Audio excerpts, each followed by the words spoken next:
Bienvenue dans Paroles vives, le podcast qui s'invite à la table des mémoires. Une aventure portée par la Fédération départementale des foyers ruraux du Roussillon, avec le soutien de Take It Radio, est rendue possible grâce à Cap Prévention Senior et la conférence des financeurs de la prévention de la perte d'autonomie. Moi c'est Max et aujourd'hui on pose nos valises dans un nouveau village des Pyrénées-Orientales. Comme d'habitude, pas de micro tendu comme un piège, mais des rencontres, des sourires échangés et ces mots qui surgissent quand on prend le temps d'écouter.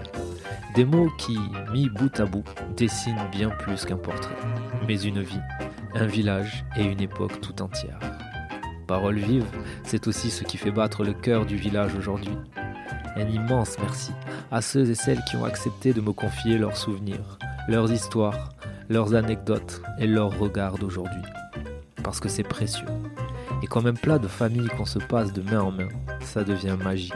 Quand ça se raconte, ça se partage et ça se transmet. Alors installez-vous, et si vous tendez l'oreille, vous entendrez peut-être, entre les mots, le bruit d'un passé qui finalement n'a pas fini de nous parler au présent. À gauche, la Clue de la Foue. À droite, les gorges de Galamus. Et au milieu, Saint-Paul de Fenouillet. De la Rhôde au quartier du Petch, en passant par la rue Arago et les jardins vivriers, tout témoigne ici d'un passé ouvrier bouillonnant. Qu'en reste-t-il aujourd'hui ? Rendez-vous à la bibliothèque municipale de la capitale des Fenouillettes pour en savoir plus. Si tu veux, quand on reprend la genèse de Saint-Paul, c'était des ouvriers et ils avaient une petite ville, parce que le paysan c'est ça ici, ils avaient une petite ville pour la buvette en gros. Et bien souvent, dans le ménage, il y avait le mari et la femme qui travaillaient à l'industrie. Bien souvent. Et après, petit à petit, quand les industries ont disparu, la femme a perdu son poste, le mari l'a conservé, et petit à petit, la petite parcelle de vigne est devenue exploitation. Parce que le mari aussi a perdu son emploi. Et il y a eu exploitation. On est devenu viticole en 75. Par la force des choses. Et maintenant, c'est ça qui s'écoule. Alors, moi, je suis de Saint-Paul. Je suis pas né à Saint-Paul. Je suis d'origine espagnole. Je suis de Barcelone. Avec mes parents, on est arrivés. Je devais avoir 5 ans quand on est arrivé en France. Et donc, j'étais scolarisé ici. Donc, je me suis marié à Saint-Paul. J'ai travaillé à Saint-Paul. Et puis, je suis parti ailleurs. Je suis parti à Saint-Cyprien. Puis, j'ai terminé ma carrière dans la station des Angles, où j'ai passé 20 ans de ma vie là-haut. Et à la retraite, je suis revenu dans mon village. Voilà. C'était c'était comme ça. Il y avait cet appel-là de revenir. Je sais pas, je n'avais aucune attache. J'ai passé une carrière extraordinaire là-haut aux Angles, mais je n'avais aucune attache sur les Angles. Enfin, je sais pas, le fait de revenir à Saint-Paul, où j'ai redécouvert en fait mon village que j'avais laissé. Je venais régulièrement, mais bon, je vais voir mes parents, je vais voir mes sœurs, mais bon, c'est vite fait quoi. Donc d'ailleurs, quand je suis revenu, j'ai redécouvert donc le village. Alors cette expression du coup, elle me parle. Qu'est-ce que vous avez redécouvert à Saint-Paul ? Qu'est-ce qui est de l'ordre de la redécouverte ? Alors la première chose, ce qui m'a le plus frappé, c'est la désertification des commerces. Ça, je l'avais pas vu venir, ça.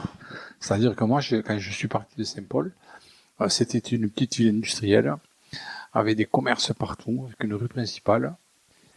Et là, je me suis retrouvé dans une espèce de friche où tout est fermé, tout est fané, où il n'y a plus de vie. Ça m'avait beaucoup interpellé. Et une deuxième chose qui m'avait interpellé, négativement, je veux dire, on a une rivière, la Glie, et partout où j'ai pu aller, on met en valeur les cours d'eau qui traversent le village. Et là, nous, on le cache, c'est caché. Le seul endroit où on le voit dans la rivière, ils ont fait un parking, ils ont mis, alors il y a longtemps, ça, je sais pas que j'ai fait ça, et ils ont mis une espèce de haie, comme on fait dans les maisons, de cyprès, je sais pas quoi, là. On a masqué au sol, on prévoit la rivière, on la voit sur le pont. Ça, c'est vraiment, voilà, ça, c'est juste un petit aparté. Et ensuite, alors après, ce que j'ai redécouvert des gens que j'avais oubliés, on va dire, dans la mémoire, ils s'étaient effacés, donc j'ai eu beaucoup de plaisir à les revoir. Et d'ailleurs, j'ai retrouvé des amis d'enfance. Et je me suis remarié d'ailleurs avec une amie d'enfance dans mon fort. Et Et voilà le truc. Et après, c'est tout parle, quoi. Quand on a passé toute sa vie dans un village, jusqu'à... Je suis parti de Saint-Paul, j'avais 35 ans que je suis parti. Et les coins de rue, au détour des chemins, une pierre, un portail, tout ça, c'est tout un tas de souvenirs et d'odeurs qui remontent. Voilà, c'est le truc. Voilà. Après, quand tu dis, qu'est-ce que tu fais à Saint-Paul? Je dis, Saint-Paul, c'est mon village. Voilà. Moi, c'est un Saint-Paul de cœur. Ouais. Oui, moi, Il y toujours. a quoi dans ce Saint-Paul de cœur? Si tu devais nous faire une photo de ce Saint-Paul de cœur, il y aurait quoi sur cette photo? Oh, bah, écoute, il y a... C'est difficile à dire, mais il y a tout un environnement. Il y a moi, je sais que mon grand-père, depuis Soulages, il passait par la montagne là-bas, il rejoignait Saint-Paul par un chemin là qui descendait dans les gorges. Il me racontait ça tout le temps. J'ai fait le trajet avec lui 2 ou 3 fois et on se régalait. On passait du temps. Et cette arrivée sur Saint-Paul, c'est magnifique. Il y a une vue magnifique sur Saint-Paul. Et puis tout ce qu'il y a autour. Je me considère de Saint-Paul, puisque mes parents sont d'origine espagnole. Je suis une enfant de la retirade. Mais je suis née à Brive-la-Gaillarde parce que c'était comme ça, quoi. Et on est venu après, puisqu'on c'était en France la zone libre. Sinon, quand les Allemands sont arrivés à Bordeaux, ils ont dit ou on vous renvoie en Espagne ou changez. Alors, du coup, on est venu en zone libre et mon père a été muté pour des travaux de bûcheron étranger. Et donc, avec cette bouteille-là, après, bon, il est resté 4 ans à travailler comme ça, quoi. Non rémunéré, évidemment, et ça n'a pas compté pour la retraite non plus. Et puis après, il est rentré dans l'industrie, et cette bouteille, c'est pas loin d'ici. Mon père travaillait à l'usine, là, qu'on voit une usine, et il faisait des extraits de ramasser les copeaux. C'était comme il travaillait le fer. Les copeaux, c'était comme des frisures de... ouais, voilà. Donc ça rapportait un peu. Et tout le temps, il amenait ou à boire, ou alors il avait en face, comme c'était la brasserie, il portait la bouteille de limonade, on lui changeait, parce que ces bouteilles-là sont invendables. Elles étaient consignées? Elles étaient consignées, elles sont invendables, c'est marqué. Alors du coup, parce que du coup, il y a pour que nos auditeurs aient aussi l'image, donc là, dans les mains, j'ai une petite bouteille en verre, comme on peut les voir, ces bouteilles de limonade avec le bouchon en céramique, et puis... avec le nom de la brasserie, du nom du bras. Voilà, et donc là, on a Coneil, donc Saint-Paul. Et pareil, c'est gravé aussi sur le verre directement. Et donc ça, c'était la bouteille de ton père? Qu'on a mené même, c'est-à-dire que quand on partait en voyage, qu'on partait en voyage scolaire aussi, par exemple, on faisait des petites sorties, on prenait toujours ces bouteilles-là avec un peu d'eau et du café pour se désaltérer. Les parents ne donnaient pas de l'argent pour dire tu t'achèteras sur place une bouteille.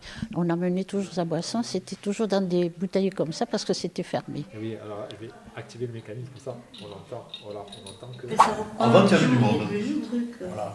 Tu avais du monde à Saint-Paul. On en a dit l'autre jour qu'il y avait de la population. Et tu avais des commerçants pas là. Des commerces partout. Il y avait beaucoup de jeunes. Parce que les familles étaient la moindre famille, il y avait 3-4 enfants. Oui. Donc, chez moi on était 5, chez Louis ils étaient 6. Et c'était des grandes familles, il y avait beaucoup d'enfants en fait. Maintenant il y a 1-2 enfants. Mon fils il en a 3, c'est exceptionnel. Et quand les usines sortaient, alors quand elles fermaient le soir, et bien dans les magasins il y avait plein de monde parce que les femmes allaient faire leurs courses. Il n'y avait pas de congélateur, bon, un peu les frigos qui commençaient, mais bon, à Saint-Paul, à 5h30, mais c'était plein partout, dans les magasins, partout. Ouais. Quand il y avait l'école, les rues, c'était plein d'enfants. La rue Arago, il y avait des enfants, il y en avait partout. Moi, à la Rode, il y avait les compagnes, ils étaient 15. Et oui, c'est vrai. Bayona, et quand je suis arrivée... Là, ça remplissait la... Oui, Nieto, les Belmonte. Ben ouais. Donc il y avait Olive, les commerces, quand les industries, que ce soit des usines ou des petits... il y avait du monde. Et les gens, quand ils sortaient, bon, les femmes discutaient. Puis je me dépêche, elles allaient faire leurs courses, à la rentrée. Il y avait une vie, quoi. Et puis la mobilité. Et du coup, qu'on retrouvait avec les fêtes. Qu'on retrouvait dans Oui, les fêtes. oui, forcément. Bien sûr. Et puis la mobilité des gens, maintenant, les gens, ils partent. Les personnes se mettaient dans les rues avec les chaises en été quand il faisait bon, quoi. Ouais. Et, faire le rame. Oui, c'est ça. Voilà. Le ramier. Le ramier. Le ramier. Comment vous disiez vous? Le ramier. Ah ouais, ramiette. Ramiette. Ou le bus, ça dépend mieux, mais bon, ramier. Et alors on discutait, ils laissaient les chaises dehors, ils allaient manger, et après souper, dans le haut, allez hop, ça descendait dans les rues, et les jeunes, on faisait le tour de Saint-Paul. Ouais. Une fois dans un sens, une autre fois dans l'autre. Et vous sourniez au... Non, quand même. L'autre fois, à la Rhôde, je passe, et il y avait une étiquette sur la boîte aux lettres, à la dernière maison, tu sais, juste avant la place de la Rhôde. Et je vois Coussera. Ah, commandant Coussera. On ouvrit la boîte aux lettres, on crie commandant Coussera, et on partait à toute vitesse. Et nous, avec Arlette, on courait. Et Gisèle, il l'a attrapé. Et il l'a ramené chez moi avec son père. Elle s'est fait jeter. Parce que commandant Coussera, on criait des soirs.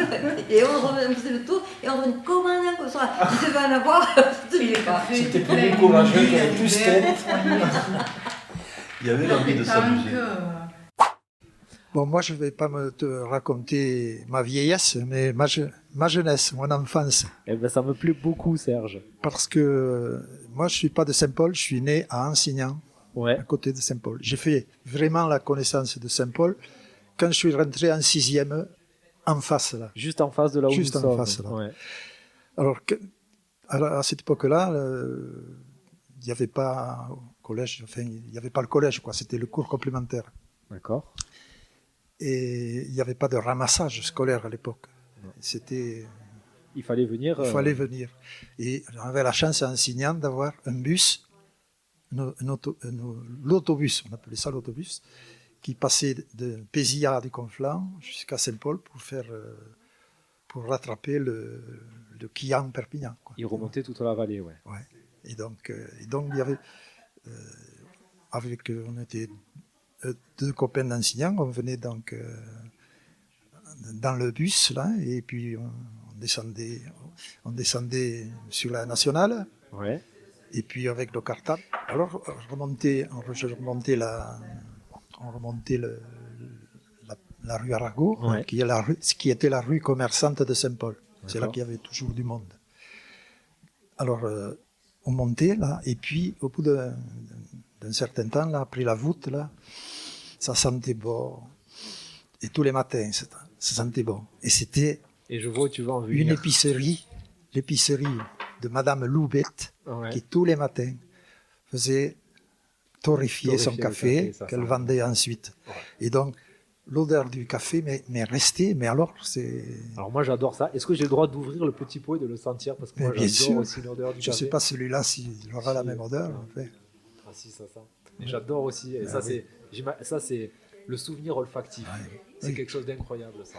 Et pour la petite histoire, donc longtemps après, bien sûr, à Perpignan, je ne sais pas à quelle occasion c'était, j'ai fait la connaissance d'un monsieur Baille. Oui. Qui était en train de monter la cafetière catalane. Rue de l'Ange. Rue de l'Ange. Elle y est toujours. Oui, et ça sent toujours autant. Et c'était dans les années 80, je ne sais pas à quelle occasion c'était que j'avais vu. Et on avait parlé, il m'a dit je vais vendre du café. Et depuis, j'achète toujours mon café à Perpignan. Est-ce que quand tu passes rue de l'Ange à Perpignan, est-ce que quand tu sens cette odeur-là, tu te revois petit garçon à 10 ans, je pense qu'à ça, rue Arago, qui va à l'école? Je crois que c'est ce qui m'a donné l'envie de boire du café. De boire du café. C'est génial. Et donc, je vais encore à Perpignan, c'est l'occasion, je vais à rue de l'Ange acheter mon café. Avant, je l'achetais en poudre, maintenant je l'achète en grains parce que je suis perfectionné, j'ai une machine. Oui, j'imagine que maintenant tu sais ce que tu achètes, tu le. Ouais. Mais je suis encore dans la rue Arago, là, je sens encore le café. Oui. Et puis, j'ai un autre objet là. Oh. Qu'est-ce que c'est ça? Qu'est-ce que c'est? Ça ressemble à une meringue. C'est une meringue. C'est une meringue. Bon, c'est une meringue. En montant un peu plus loin dans la rue, il y avait une pâtisserie qui était tenue par Monsieur Pulou, dont le fils était en 6e avec nous. Ouais. Chaque fois que je passais dans la vitrine de M. Pulou, je voyais ces objets-là, mais en plus gros. Hein. Oui, il y a des meringues de cette taille-là. Ouais. Je ne savais pas ce que c'était. Ma mère n'en faisait pas, je ne savais pas ce que c'était. Alors ce gâteau blanc là m'intriguait. Oui, et un jour, je devais avoir quelque argent en poche, je me suis décidé à rentrer et à manger une meringue. Mais quel plaisir! Ouais. Elle était toute craquante là, puis au milieu là, c'était mou. Au milieu. Cela ne va pas être. Et non, elles sont dures maintenant. Oui, c'est ça. Elles sont toutes dures. Les autres, au milieu, il y avait du mou. C'était beau. La meringue, j'ai jamais oublié. Hein. J'ai toujours aimé ça. Quand je m'en vais, que je reviens, que je vois ces montagnes et tout, moi, Saint-Paul, ça me manque. Voilà. Bon, il y a d'autres endroits beaucoup plus jolis, je ne veux pas dire ça, mais moi, mon attache, c'est Saint-Paul. Hein. Tes racines. Voilà, c'est mes racines, hein. Oui, oui. Bon, ma mère était née à Saint-Paul, mon père aussi, donc vraiment, c'est mes racines. En fait, sans le vouloir, on se remet à faire, on fait un peu comme nos aînés. J'ai pris un jardin de potager, voilà, donc j'ai l'impression de vouloir aller vers un truc qui a complètement disparu et qui est en train de disparaître. Hein. Et ça, c'est important, je pense. Voilà, d'essayer de retenir ses racines, de dire ouais, ça c'était bien comme ça. Là. Si on peut le retrouver un petit peu. On est en plein cœur des jardins vivriers, moi que je viens de découvrir. Oui. Et vous, là, vous êtes en plein travail, je crois. Hein. Je nettoie. Et je fais brûler. Voilà, j'ai un grand morceau. Hein. Vous l'avez depuis longtemps, vous, votre jardin ? Il y a 40 ans. Il y a 40 ans que je l'ai acheté, alors. Et vous êtes de Saint-Paul ? Oui. Vous êtes natif de Saint-Paul ? Non. Vous êtes arrivé... Je suis arrivé, j'avais 8 ans. Ouais. Donc ça fait quand même... Ça fait quand même un bout. Oui. Bon, et qu'est-ce qu'on cultive à Saint-Paul ? Qu'est-ce qui pousse ? Ici, on fait les pommes de terre, et on fait les tomates, et les salades, les choux, choux-fleurs, tout ce qu'on peut. Ouais, en tout cas, il est bien entretenu, ce jardin. C'est vrai que je vous félicite. J'y suis tous les jours, moi. J'ai que ça à faire maintenant. Je m'occupe de mon jardin, et voilà. Voilà, je vois qu'il reste les dernières tomates. Oui, il y a quelques-unes, mais ça, c'est tout perdu. Hein. Ouais. Et on a de l'eau que 2 fois par semaine. Ouais. Ça, c'est un problème chez nous, parce que jamais j'ai vu ce canal sans eau, moi. Jamais. Et là, pour vous, il y a 5 ans, hein, à peu près, qui nous coupent l'eau. Il n'y a pas plus. Hein. Avant, il n'y avait jamais une coupure d'eau. Hiver, été, on avait l'eau tout le temps. Et ça vous fait quoi d'avoir moins de voisins de jardin qu'à une époque ? Parce que j'imagine qu'à une époque, il y avait beaucoup plus de... Une époque, tout était plein par là. Tout se cultivait, tout. Il y avait de l'entraide entre vous, entre jardiniers ? Non. Chacun faisait le sien. Hein. Chacun le sien. Parce qu'ici, il y avait beaucoup d'emplois déjà. Les gens travaillaient, il y avait des usines, il y avait de tout. Et c'était le soir, après le travail, qu'ils venaient faire leur petit jardin. Hein. Non, nous, ce qui nous a plu ici, à moi et mon mari, c'est le climat. Ouais. Le climat. On venait d'une région chargée de brouillard, de froid, d'humidité. Et là, on a retrouvé le soleil, la douceur. Et ça fait du bien. Ah oui. Il n'est pas que dans la voix. Il n'est pas que dans la voix. Le soleil. Ouais. Il est extérieur et ça fait du bien. Mais j'avais envie de connaître un petit peu parce que j'ai eu du mal à comprendre les Catalans, les Occitanais. Enfin, oui, j'ai encore un peu de mal. J'ai du mal. Il va falloir que je me documente. Apparemment, il y a des livres qui sont intéressants, qui racontent aussi plein de choses. Et j'ai envie de connaître tout ça pour pouvoir mieux comprendre les gens d'ici. Parce que c'est un peu compliqué. Je trouve que c'est un peu compliqué. Tu serais prête à apprendre l'occitan ? Pourquoi pas ? Pourquoi pas ? Ouais. Si. Au moins sur des expressions. Si la mémoire me fait pas défaut sur l'apprentissage, parce que c'est pas évident. Hein. Quand on va à Perpignan, on est traité de gavache, parce qu'on est occitan. Mais quand on va dans l'Aude, on nous traite le catalan. Voilà, Saint-Paul est apatride un peu. Et quand on parle de l'occitan de Saint-Paul, par exemple, l'occitan de Saint-Paul n'est pas l'occitan pur. D'abord, il y a 36 occitans dans la région. Mais nous, notre occitan, il se rapproche un petit peu il utilise des mots, il se rapproche de l'ariège, le nôtre. Hein. Mais par contre, Quelqu'un qui a fait une étude d'occitan parlait à Saint-Paul, il y a quelques mots de catalan dedans. Ouais, quelques mots de catalan. On s'était amusé, moi je m'étais amusé à un moment donné, pendant le Covid, à regarder justement les mots, j'avais mis sur les réseaux, des mots très simples, occitan et catalan. Et il y en a beaucoup, c'est les mêmes. Oui, presque. Voilà, il y a eu un brassage de culture. Je pense que si on se parle de catalan à occitan de Saint-Paul, on se comprendra. Mots qui ne sont pas les mêmes. Parce que moi, j'ai appris l'occitan de ma grand-mère, qui était de l'Aude, et elle parlait tout le temps. Elle ne parle pas français, de toute manière. Mais je ne reconnais pas, il y a des mots, ça m'accroche. Parce que c'était l'occitan de... C'est paradoxal parce que nous on pourrait dire qu'on a un occitan qui est au doigt, mais c'est pas vrai, c'est de l'Ariège. C'était une région qui était excessivement riche. Tout à l'heure vous disiez, est-ce que pour vous Saint-Paul est une capitale des Fenouillèdes? Je dirais oui, Saint-Paul était la capitale des Fenouillèdes. Je n'y ai pas vécu à cette époque-là, bien entendu. Mais c'était une capitale très importante et un carrefour, aussi bien artisanal dans beaucoup de domaines. Pas simplement les croquants, mais dans beaucoup de domaines. C'était un carrefour artisanal qui avait des contacts avec d'autres régions, d'autres trucs. Alors je ne sais pas si c'est SNCF ou pas, enfin... Je ne saurais pas vous répondre, peut-être qu'à l'époque c'était les calèches. Il y a eu. Ça, je ne sais pas. Il y en a eu. Oui. Mais l'histoire de Saint-Paul et de sa région, donc pas précisément Saint-Paul, mais qu'on dise Galamus, ou qu'on dise Codillès ou Bory, a un effet important pour la vie d'aujourd'hui. On n'est pas tombé de la dernière pluie, je veux dire, Saint-Paul n'a pas été créé comme ça par la technologie nouvelle et artificielle. Elle a un passé, elle a des fondations, elle a des bases. Et elle ne demande qu'à peut-être se redévelopper, à redémarrer.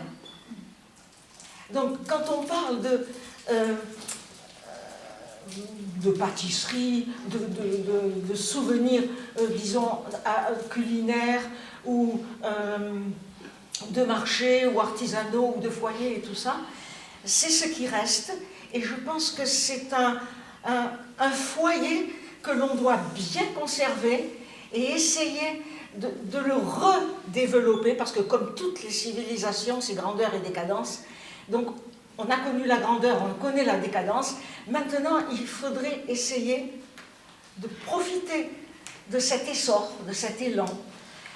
Et ce que vous faites, c'est très bien, parce que vous permettez aux gens d'exprimer ce qu'ils pensent, ce qu'ils ressentent. Et je pense qu'à partir de là, on peut arriver à... Comment je peux vous dire, c'est comme un feu de cheminée, il reste que quelques braises, et il suffit de mettre quelques petits sarments dessus, et le feu va redémarrer. Et là, chacun de nous peut être ce sarment. Les bords fleuris de nostro riviero, l'amoroso espero, les estants pulis de la juveneto, e blundo fieto que vendrà suleto, jus abrits veni. E caldrà venire encara un moment, perché la setmana che viene canteremo Pessigo, è un'altra canzone occitano del paese. Merci d'avoir écouté ce podcast. N'oubliez pas d'aller regarder la vidéo disponible sur le site de la FDFR 66. On se retrouve dans un nouvel épisode avec un nouveau village et de nouvelles paroles.